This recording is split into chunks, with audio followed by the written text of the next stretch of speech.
Welcome to Thoughts and Discourses on Digital Transformation. Dive into a world of insightful conversations and profound ideas. Join us as we explore the latest trends, challenges, and opportunities in the digital age. Stay tuned for engaging discussions and expert opinions that will inspire and inform. Okay, welcome back to another quick 10-minute video podcast, and I'm super excited about this one. So this goes back a little bit to last year when I did a hackathon, and then I posted it on LinkedIn. And Michael reached out to me about his idea. So, Michael, great to have you on this podcast. Super excited about what we've been building. So, you want to maybe introduce yourself, maybe give me some background on what you're looking to do, and then what we ended up building. Sure. So, hi, Colin. I say, hey, partner. So, I basically my career, I've been in media production for decades and decades. I started out as a musician, a touring musician, playing rock music. Then I went into television production. I was making ads. Then I went into sound effects post-production in California and joined the first digital sound team up there. We were beta testing Pro Tools 1. And then that took me on an adventure to work on my own movie project that landed me in Russia, where I ended up moving and living for 9 years and got into the animation business. And from there, I got into international animation and selling and producing and creating and story editing and voice directing and all sorts of different things, and kids' music and kids' videos, which gave me a bunch of years working in YouTube, which is a bit of a seg into this whole project. And I always embraced technology the whole time. I just loved it at every stage of my career. I, bought my first computer to do MIDI music, and then I was editing sound on a computer, and then we went to digital video, and then remote work, and all this stuff, and I just loved it. And now, through some of my projects, I started getting exposed to crypto and to NFTs and to really the creator economy and how this is all tying together right now.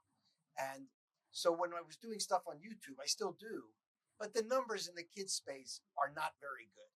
You can get 1 million views and the payout might be $500, $600, $800, $200. It depends what country you're in, and the rates change. But it's not enough money to actually finance decent animation. And then I would see other friends of mine as musicians who were trying to deal with getting money from Spotify and how small these residual checks are. Exactly. And at the same time, the creator economy is really just starting to blow up. And you're seeing that, part of the trouble the animation business is having is they're competing with people on Instagram and TikTok and YouTube, and all of this stuff is programming now. And so one of the things that I felt was I looked at stuff like Patreon and Kickstarter, how people were trying to finance projects. And I think they're both great, except they work at a very kind of, doesn't we say, an expensive level. Like if you're dealing with Patreon, you're spending a minimum of $36 to $60 a year to support one person, and you compare that with like coming out of the metro and there's someone strumming a guitar and you like the song they're singing and like you toss a quarter and 2 nickels a dime and 5 pennies into the guitar case. And you go, oh, that's really great. And I was thinking, I heard about micropayments, but it just didn't seem to work. And I kept thinking like, wow, $1 million, that's $100,000. And in the global creator space, those are not crazy numbers anymore. And so as I started looking into micropayments, what I saw was that companies like Stripe were charging 35 cents plus a percentage to make a payment. So really, if you want to give someone 50 cents, 37 or 38 cents of that is going to financing charges. So I started wondering, like, is there a way to use crypto? Because I know crypto doesn't have all these charges associated with transactions. That's at least as I understood it. And I was wondering, could you use crypto in a way where people could just toss change at somebody digitally? And I was thinking of it in terms of musicians, or someone makes a post that goes viral, and can you make it work as easy as PayPal? So that's basically what the concept of My2Centz was. And then when I saw your thing on LinkedIn, I knew that I needed help with this. It's not going to be something I could do myself. And I reached out to you, and you said, sure, I'll look into it. And that's pretty much, what got us to meet each other. And I guess I would throw it at you and say, so what did you find about the project, and what was your reaction to like problems that I was presenting? Well, you're absolutely right. With companies like Stripe, or even a credit card payment, or even a debit card payment, right? There's a lot of fees associated with it. And, you start to look at, is there a way that we can leverage technology that has lower costs to operate, to charge, right? And this is where some of the stable coins come in, right? So if you look across all of crypto, there's gas fees, which are no different than, some of the fees you get off other networks. But with some of the stable coins, such as Solano, these fees are sub-cents, right? So it's practically free in double quotes, but it's very, very low cost, right?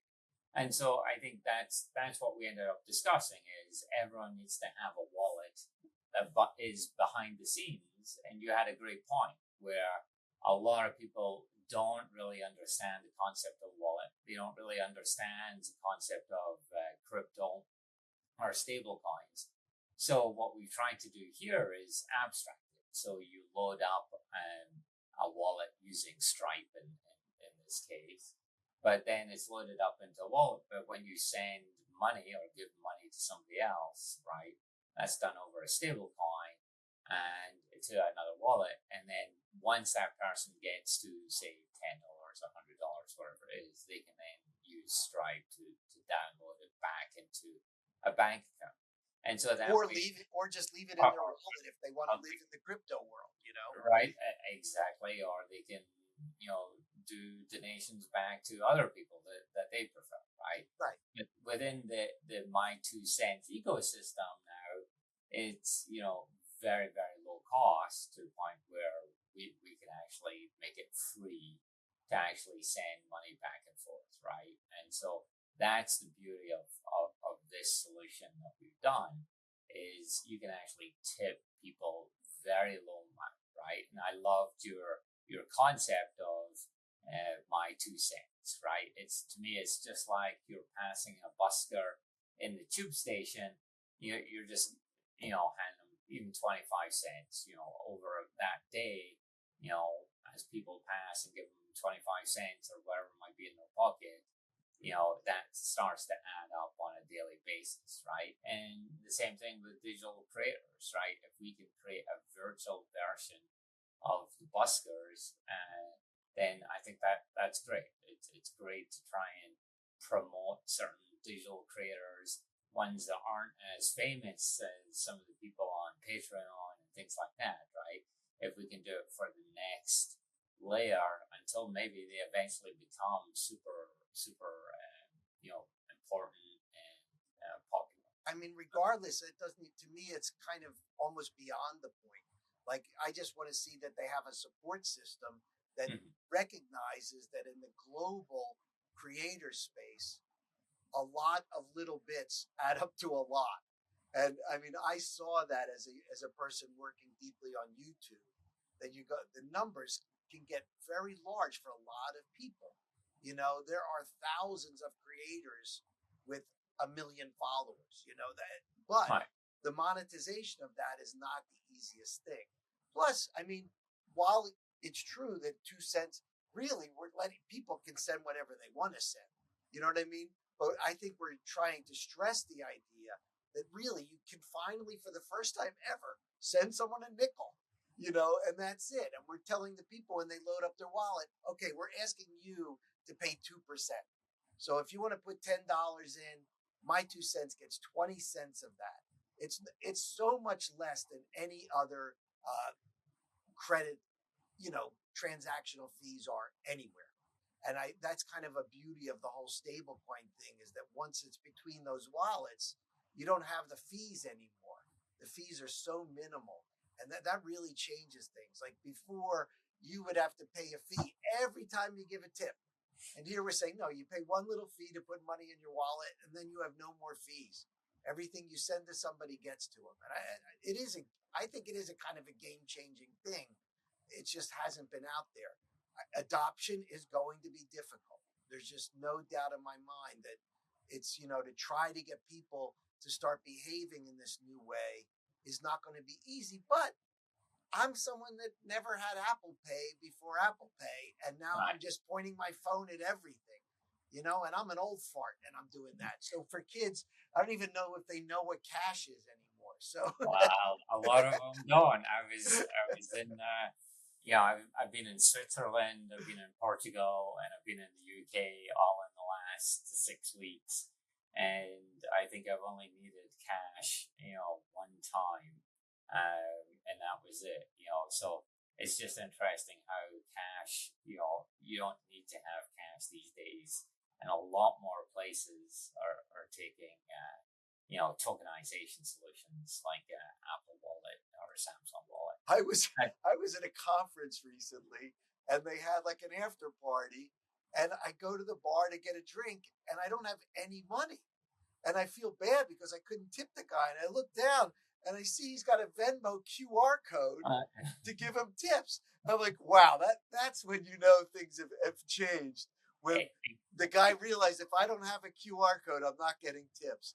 And I think it's clear that kind of adoption is working. I mean, I made a payment like that today to an actor, so I have faith that this idea is going to work.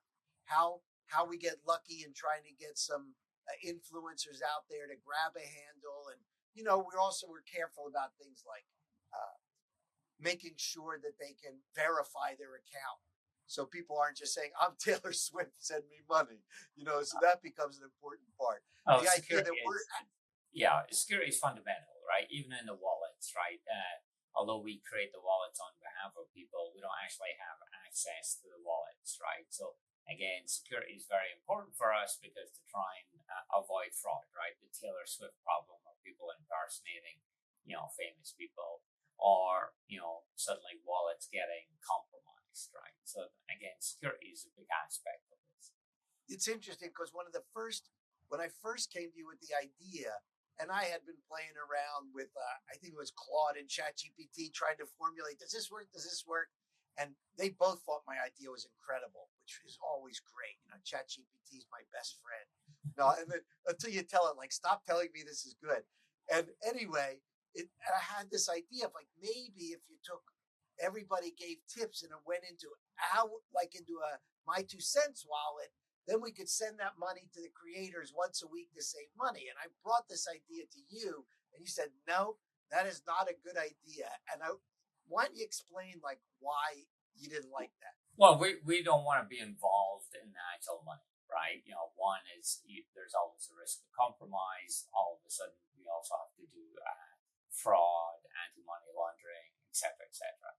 So we've offloaded that really to Stripe and the other companies, and so that gets us out of that.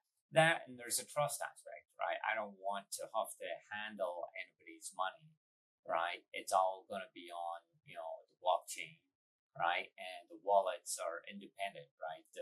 There's no way for us to access the wallet, so that way we're kind of out of it, right? So there's no way that we could get hacked and all of a sudden people's money would disappear. It's because it's in everyone's individual wallet and it's just using Solano to move the money around. So that way, I think this is where it becomes, a security perspective, a much better solution than trying to centralize the money and then give it out. Because as soon as you start to centralize it, there's a big pot of money somewhere, and that gets very attractive to the hackers. It's also what happens if we have a coding issue and all of a sudden money disappears, right? So that way. Also, the fact that it would just change us kind of legally. All of a sudden, we're kind of becoming a bank. Once you're, and we're in essence right now, we're more like a networking solution. We're helping connect creators and fans through a network.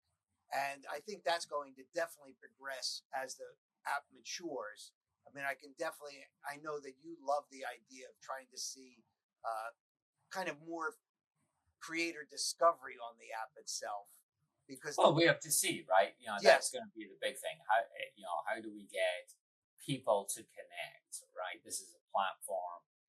Can we help, people to connect with creators and creators to grow their fan base? So I think that's potentially one of the growth areas we have for this. But it's just now that's outside, as we discussed, it's outside of our core focus just now. Yeah, I mean, right now, I just would like to see people sign up and for them to see that it's easy to do. And at the very beginning, just if it's a relationship just with one or two or three people that they like, that's their favorites, that's enough for them to get started in this. And I think we're going to see a little more like, if it works, probably in the beginning, it's going to be because there's some big creators with big followings and a lot of their fans willing to try it out. And I think that if you can do that and have a bunch of them, then the thing can really grow.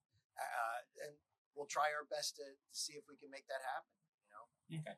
So that's great. I just want to point everyone, the site is my2centz.com. So I encourage everyone to log in, sign up, and maybe look at, loading some money up and then, tipping some people around. So you can send it to Taylor Swift. Yeah. It'd be nice to Taylor Swift, actually. Yeah, she needs it. Yeah, especially after that wedding, right? Okay, that's it. Thanks, everyone. Bye.